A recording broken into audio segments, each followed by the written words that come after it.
Doctor, రోజు breakfast ముందు ఒక చిన్న గ్యాస్ టాబ్లెట్ వేయకపోతే రోజంతా ఏదో డిస్కంఫర్ట్ గా ఉంటుంది అని కొంతమంది పేషెంట్స్ చెప్తూ ఉంటారు. ఇలా రోజు గ్యాస్ టాబ్లెట్ వేసే లిస్ట్ లో మీరు కూడా ఉన్నారా? అయితే ఒక షాకింగ్ విషయం చెప్తాను, వినండి. మన ఇండియాలో చాలా మంది పాంటోప్రజోల్, రాబిప్రజోల్, ఒమెప్రజోల్ అని ఇలాంటి గ్యాస్ టాబ్లెట్స్ సంవత్సరాల తరబడి వాడుతూనే ఉంటారు. గ్యాస్ టాబ్లెట్స్ వల్ల ఈ హార్ట్ బర్న్ తగ్గుతుంది, ఎసిడిటీ సిమ్టమ్స్ తగ్గుతాయి, కానీ టెంపరీగా మాత్రమే. అసలు గ్యాస్ ఎందుకు వస్తుంది? రూట్ కాజ్ ఏంటి? ఎప్పుడైనా ఆలోచించారా? ఒక ఎగ్జాంపుల్ చెప్తాను. మన ఇంట్లో రూఫ్ నుంచి వాటర్ లీక్ అవుతుంటే వెంటనే ఏం చేస్తాం? తీసుకెళ్లి బకెట్ పెడతాం, కరెక్టే.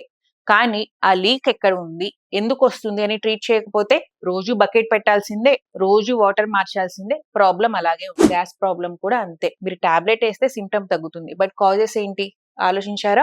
రిపీటెడ్ గా ఇలా గ్యాస్ ఎందుకు వస్తుంది? అసలు కామన్ కాజెస్ ఏంటి ఎసిడిటీకి? Late night dinners, excess eating, ఎక్కువగా కాఫీ టీ తాగడం, smoking, alcohol, obesity, pain killers ఎక్కువగా యూజ్ చేయడం, ఇంకా reflex disease. So gas tablet వేసుకుంటే సిమ్టమ్స్ తగ్గుతాయి, కానీ వీటిని మనం ట్రీట్ చేయట్లేదు.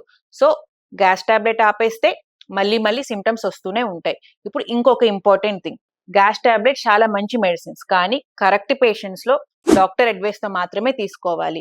అలా కాకుండా కంటిన్యూస్ గా ఎక్సెసివ్ గా యూజ్ చేయడం వల్ల స్టడీస్ ఏం చెప్తున్నాయి అంటే వైటమిన్ B12 డెఫిషియన్సీ వస్తుంది, మెగ్నీషియం డెఫిషియన్సీ వస్తుంది, హైపోకాల్సిమియా, బోన్స్ వీక్ అవుతాయి, ఇన్ఫెక్షన్స్ వస్తూ ఉంటాయి, అండ్ కొన్నిసార్లు కిడ్నీ ఫెయిల్ అయ్యే ప్రమాదం కూడా ఉంటుంది. ఇంకా షాకింగ్ థింగ్, గ్యాస్ట్రిక్ క్యాన్సర్ వస్తాయని రిపోర్ట్స్ కూడా ఉన్నాయి. సో గ్యాస్ టాబ్లెట్ వేసుకోవడం తప్పు కాదు, డాక్టర్ ప్రిస్క్రిప్షన్ లేకుండా సెల్ఫ్ మెడికేషన్ సంవత్సరాల తరబడి వాడడం తప్పు. నెక్స్ట్ టైం గ్యాస్ టాబ్లెట్ వేసే ముందు ఒక్కసారి ఆలోచించండి, ఇది టాబ్లెట్ నాకు అవసరమా లేదా అని. Stay aware and stay healthy. Thank you.